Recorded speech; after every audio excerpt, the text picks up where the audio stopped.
Definiciones técnicas. Se utiliza para mover fluidos. ¿Qué fluido? Gases. ¿Con fluido? No, una bomba no sirve para mover aire. Sirve para fluidos que son líquidos. Líquidos que son en general o se comportan en general. Fluidos incompresibles. Acuérdense de las características del fluido. Fluido incompresible. Entonces, este elemento, bomba, es un elemento que utiliza energía mecánica que proviene de ¿dónde? Un motor. Generalmente un motor. ¿Qué tipo de motores ustedes conocen? Eléctrico. Sincronaciclos. ¿Qué son? ¿Motores de qué tipo? Eléctricos. Eléctricos. Bien. ¿Qué otro tipo de motores conocen? De vapor. ¿Ah? De combustión interna. ¿Y eso también sirve o no sirve? Sí. Turbinas de vapor. Turbinas de gas podrían ser asociadas. Sí. Entonces, hay una serie de equipos complementarios, diríamos decir, a lo que es propiamente la bomba, que ustedes van a ver, y esto es lo importante que se empieza a ampliar en la cabeza de ustedes, es el siguiente concepto. Ningún equipo trabaja al lado de toda una periferia que colabora con él. Así como el ingeniero no está solo, excepto en las decisiones, para estudiar un problema, y eso se van a dar cuenta, ustedes van a trabajar en equipo, les han inculcado el trabajo en equipo, les han metido en la cabeza que hay que tomar opiniones, acerca de aquello porque me tienen. Entonces, así como eso, el ingeniero necesita de nutrirse de gente alrededor. Bueno, la bomba, en sí, necesita de la periferia, de equipos auxiliares. Bien, desde ese punto de vista, a la bomba no es únicamente el equipo que vamos a estudiar en este punto, sino es todo lo que involucra que el fluido se mueva y se transporte a través y con la ayuda de la bomba. ¿Me comprenden? Entonces ahí hay algo más que la bomba. Hay toda una zona, por decir así, que vamos a denominar sistema, y ese sistema contiene o no a la bomba y le va a servir o no para que la bomba funcione correctamente. Entonces, si ustedes se rigen nada más por la mínima definición esa que hemos puesto, absorben energía mecánica y se la restituyen a un fluido líquido, incompresible en general, que la atraviesa en forma de energía hidráulica, ustedes ven que hay una conversión de energía mecánica y energía hidráulica. ¿Qué les está diciendo también eso? Que como todos los procesos que estudiamos hasta en la termodinámica, nuevamente caemos en aquellas materias básicas, no son ideales, no hay una conversión exacta de la energía mecánica que entrega ese motor en energía hidráulica que recibe el fluido. Significa que las bombas, como todos los equipos que vamos a ver, ya en la realidad, con la realidad del equipo, ¿qué tienen? Pérdidas. O sea, hay pérdidas de rendimiento. Y eso es la parte más importante que a veces evalúa el ingeniero industrial en una selección o en una posible compra de un equipo, conocer qué rendimiento tiene, si nos va a poder cumplir los requerimientos y con qué ventaja, diríamos así, a favor nuestro. Mientras más rendimiento tenga, mientras más se acerca al ideal, mejor. Pero ese acercamiento es muy difícil en función de que estos tipos de equipos y todos los equipos tienen grandes pérdidas en el camino. Estas transformaciones que a veces uno nota de energía mecánica para terminar siendo energía hidráulica y se aprovecha en el fluido, tienen un costo en el camino que los hace que sean ineficientes, entre comillas, y nuestra función como ingeniero industrial es buscar la máxima eficiencia, el máximo aprovechamiento del equipo. O sea que cuando el equipo decimos está funcionando bien, en realidad estamos diciendo que estamos en su máximo aprovechamiento. O sea que estamos en su valor de rendimiento más aprovechado. De ahí puede haber desvío. Pero en general es lo que sucede. Si ustedes analizan esta figura que he puesto yo acá, la bomba está en este lugar físico de este sistema, conectado a través de bridas, que es generalmente el método de conexión industrial más práctico. No desechamos tampoco que sea digamos una rosca o un material roscado como un niple de acoplamiento. Puede ser, pero esos son en los casos de bombas menores. Las bombas industriales en su mayoría tienen la posibilidad de acoplarse o desacoplarse de cualquier sistema a través del sistema de brida y bulones que lo ajustan a la cañería. En este proceso, podríamos decir, vamos a encontrar que, independientemente del tipo de bomba que sea, hay una zona que está por detrás de la bomba y hay una zona que está por delante de la bomba. Hay una zona que se denomina zona de succión y hay otra zona que se denomina zona de descarga. La zona de succión es la zona donde, en este caso, la bomba debe recibir el líquido. Ya vamos a ver para cada caso cómo debería ser ese proceso, pero es la zona previa a la bomba y por supuesto esa zona de succión va a ser una zona de múltiples problemas cuando tengamos que colocar y poner en marcha el equipo y que la bomba funcione correctamente. Ya vamos a ver cuáles son esos problemas. Por otro lado, una vez que el líquido ingresó a la bomba, sea cual fuere la bomba, va a recibir esta energía mecánica transformada en energía hidráulica. Por lo tanto, para el fluido, por decirlo así, deja de ser un problema a ver, digamos, todo lo que era llegar hasta la bomba, porque acá cuando recibe energía, inmediatamente el líquido reacciona como moviéndose por la energía que le imparte el equipo y hace el recorrido venciendo las resistencias de la cañería.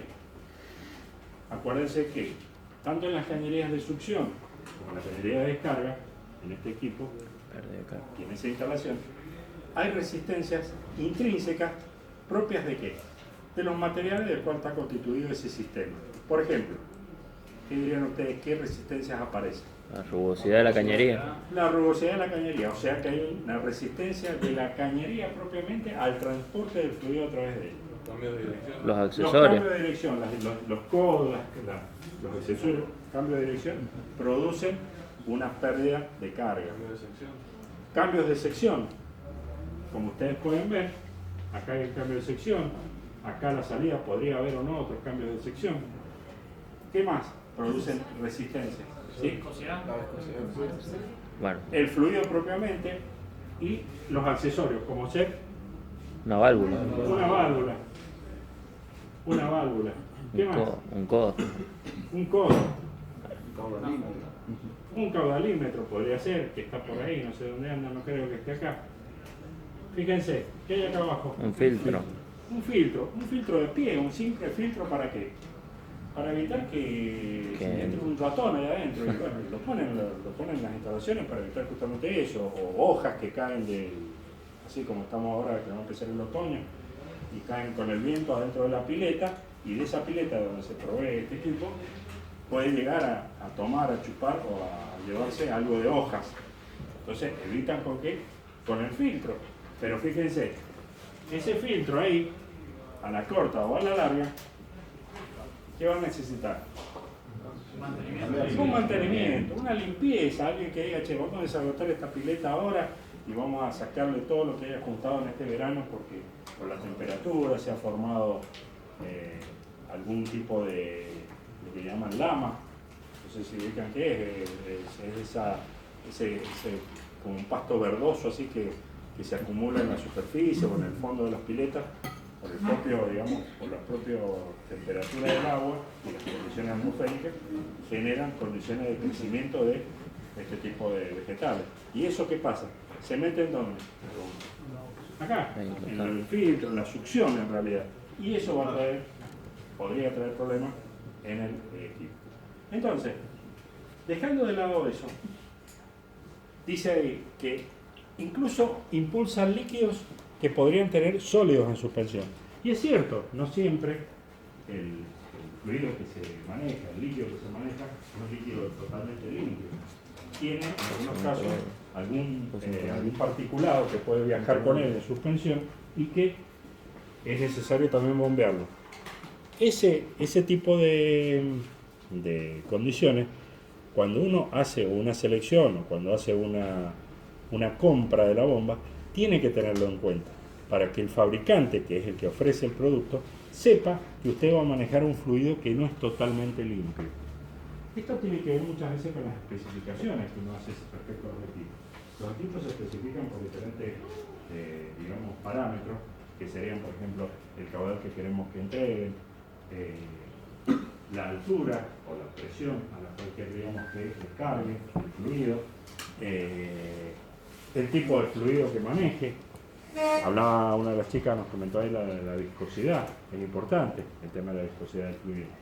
¿Por qué? Porque no es lo mismo bombear un fluido, por decirlo así, entre comillas, liviano, como podría ser un agua, que bombear un líquido espeso, que podría ser un aceite lubricante o algún otro producto que también utiliza una bomba. Estamos de acuerdo, los fluidos se utilizan bombas, pero la viscosidad del fluido es diferente y por lo tanto impacta en el funcionamiento y en el rendimiento que va a tener el equipo.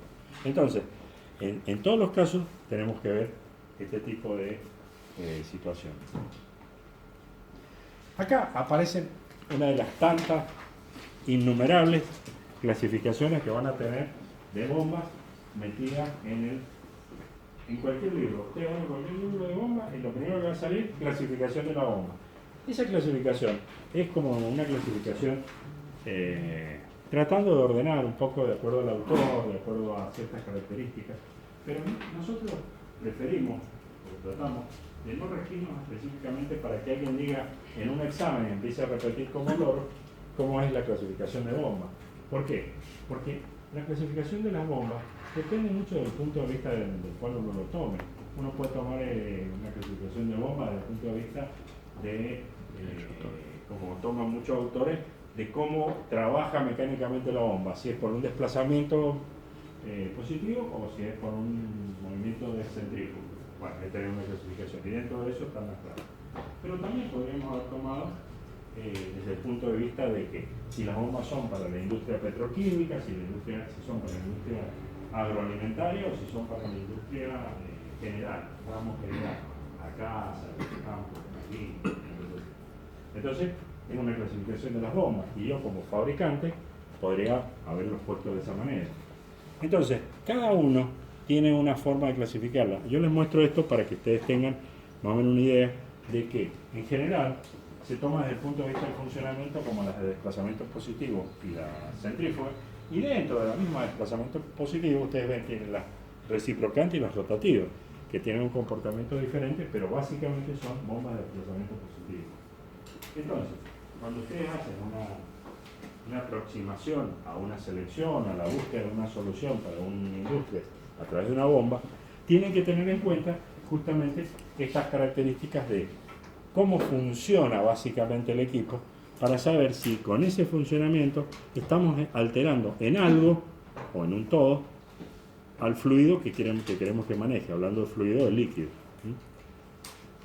Entonces, si ustedes ven desde ese punto de vista, yo les diría, ¿qué recomendarían ustedes si tuvieran que manejar un vino fino para trasvasarlo desde una vasija hacia otra vasija antes de pasarlo?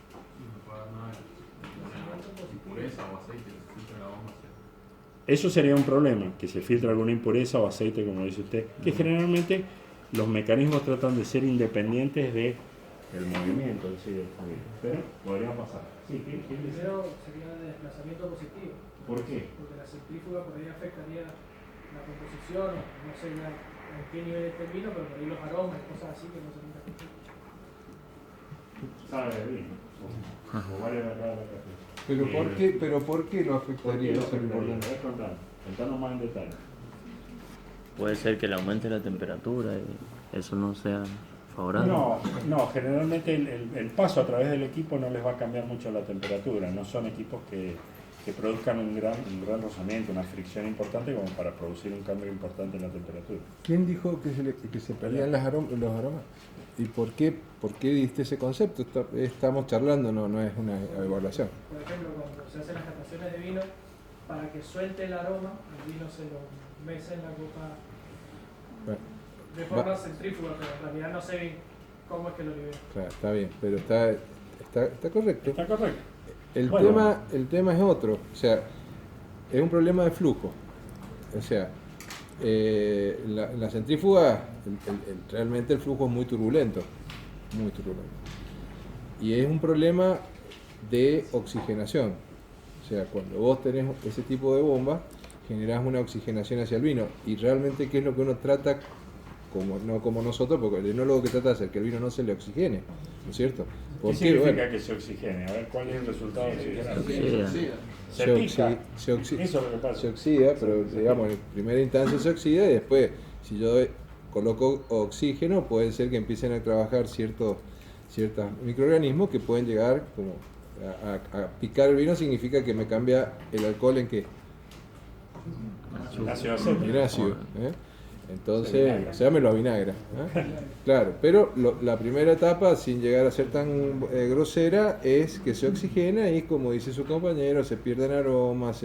Entonces, ¿qué se trata? Buscar un equipo que me mueva el fluido lo más, digamos, lo más laminar posible, digamos, para que no se oxigene. Entonces, no sería, si ustedes van a las bodegas, y la mayoría usan centrífuga, o sea, no le importa. No es que no le importe, es que es un problema de costo, pero ya las que manejan vino fino, es como si dice su compañero, empiezan a manejar, que ya van a ver ya lo vamos a ver, el tipo de centrífuga de bombas que usan, que justamente lo que buscan es eso, no generar un gran flujo turbulento que me oxigene el vino y que pierda aroma.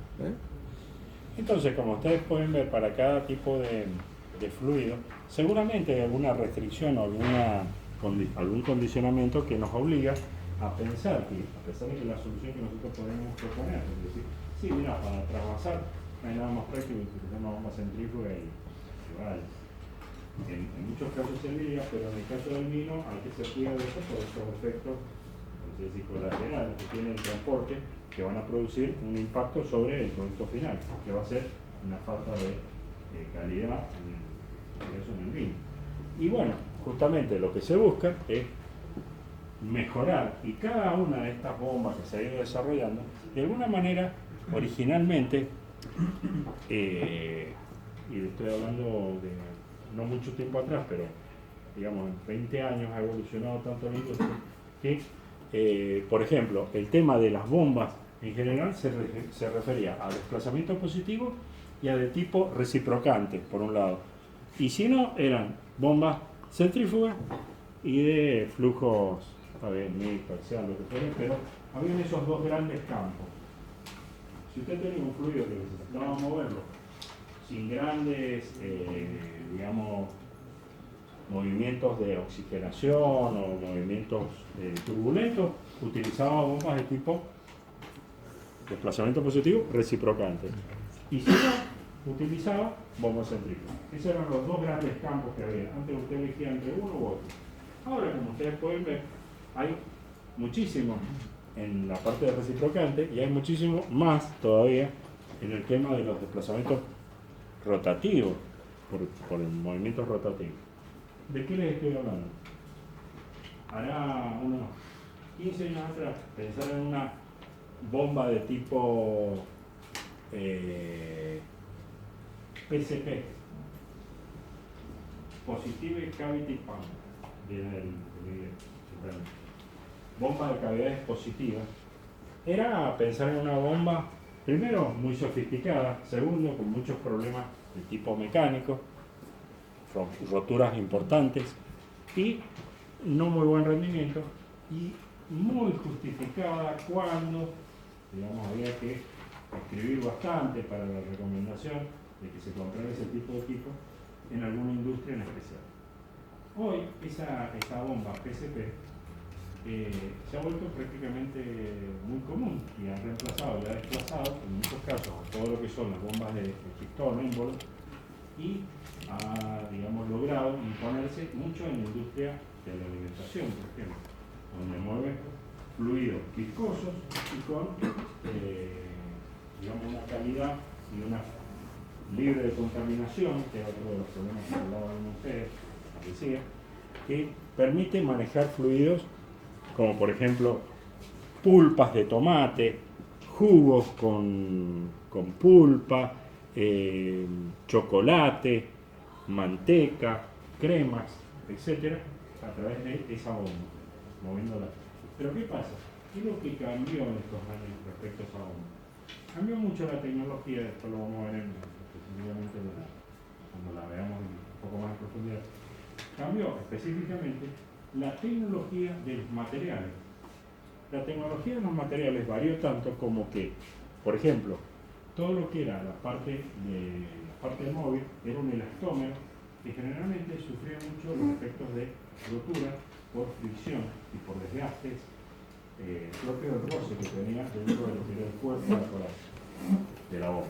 Pero con el tiempo y paulatinamente se mejoró mucho el tema del elastómero y hoy esos elastómeros se pueden fabricar de tipo sanitario, que es lo primero que se cambió, se llevó a un elastómero que era fácil de higienizar, fácil de descontaminar, fácil de mantener y limpiar, que todas las noches se podía hacer en la fábrica una parada simple para dar una limpieza y dejar el equipo nuevamente en condiciones de utilizar o el mismo fluido que estaba bombeando o cambiarlo para otro fluido sin que se cambiara y se pegaran olores o sabores o colores.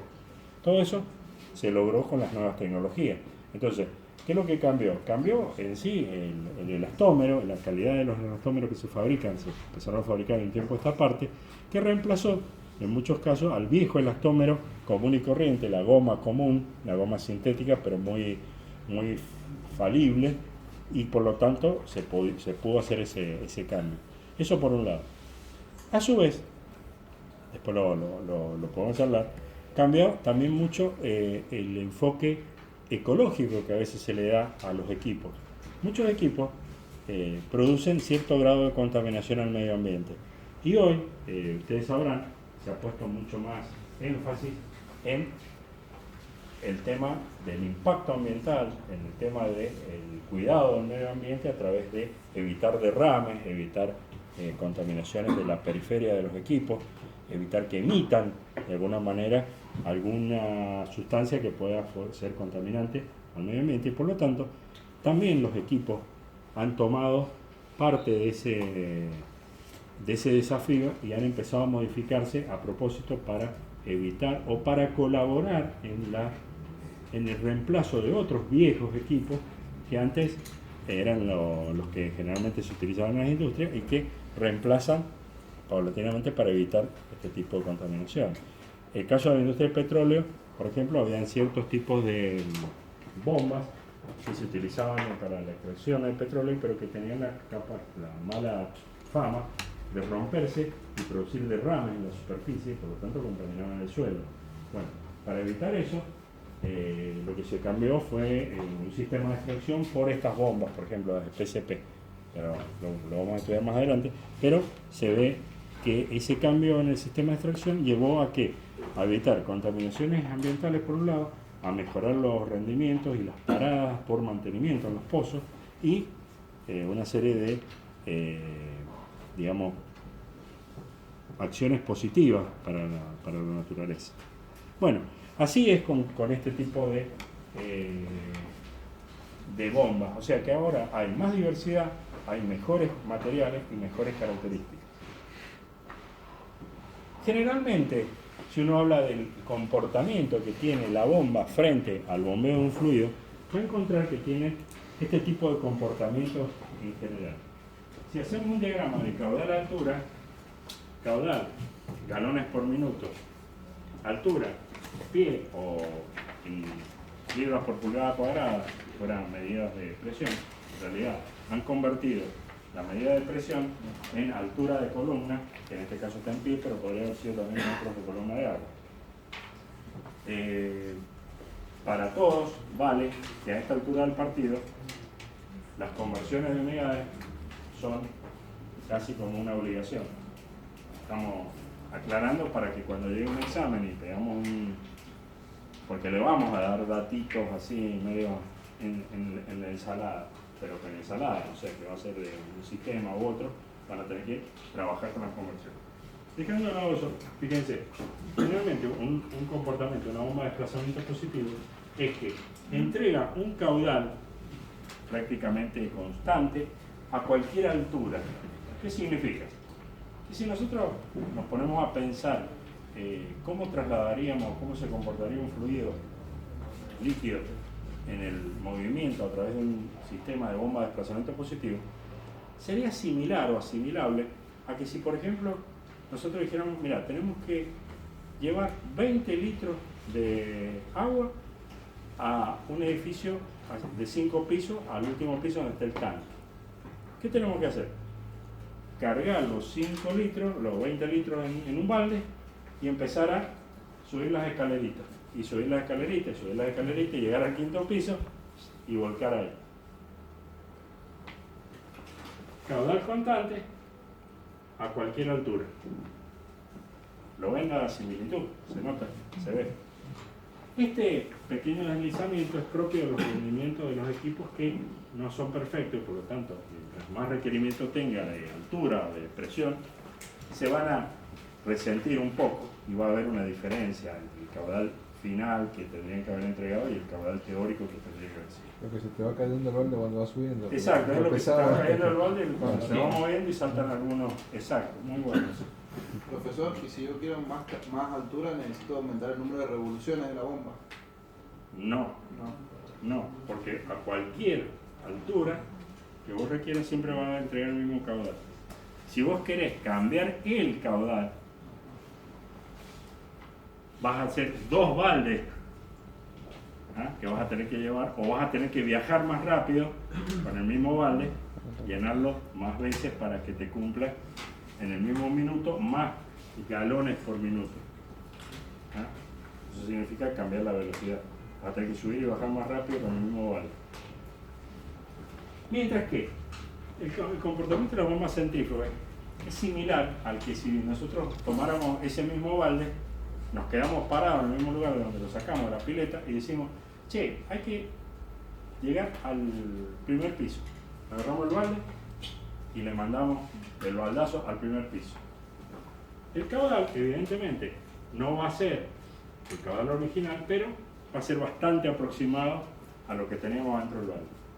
Pero cuando tengamos que subir al segundo piso el mismo baldazo, ya tiramos y ya no va a llegar la misma cantidad. Y cuando estemos en el tercer piso tampoco. Y cuando queramos tirar al 5.º piso, vamos a enviar a recibir arriba en el 5.º piso mucho menos caudal del que podríamos haber entregado, o a menor altura, ustedes ven, más caudal. Ese sería el comportamiento que tendría una bomba centrífuga. Mientras más altura tiene que vencer, menos caudal puede entregar. O al revés, si ustedes si agarran una bombita de agua, la pueden tirar alto y lejos. Si tiran un baldazo de agua, ya no está lejos. Ya si agarran un fuentón de agua, ya lo tiran ahí nomás, ¿no es cierto? Ya si quieren dar vuelta al tanque australiano, ya... Bueno, es lo mismo. Entonces, esa es la relación entre altura y la cantidad de agua que están desplazando. Caudal y presión. Entonces, básicamente, ese es el comportamiento en general de este tipo de bombas de desplazamiento positivo y de bombas centrífugas. Para cada caso, nosotros nos vamos a buscar o basar de observar estos comportamientos, pero les podría decir que en el 95% de la industria utiliza bombas de tipo centrífuga. No estoy descartando la bomba de desplazamiento positivo, pero tienen o han empezado a tomar o han cobrado más importancia y han ido como avanzando hasta sobre los campos que antes, como decíamos, eran pura y exclusivamente de las bombas centrífugas, de las bombas de desplazamiento positivo, y ahora las bombas centrífugas también comparten un poco de funcionamiento. Por lo tanto, hoy la industria tiene mucho de bombas centrífugas insertadas en su proceso y se van a encontrar en la mayoría de los casos con este tipo de bombas. Entonces lo que vamos a buscar es darle más importancia al comportamiento y a la forma de trabajo que tienen las bombas centrífugas antes que las alternativas, pero no vamos a dejar de siempre tenerlas presentes en nuestro comentario.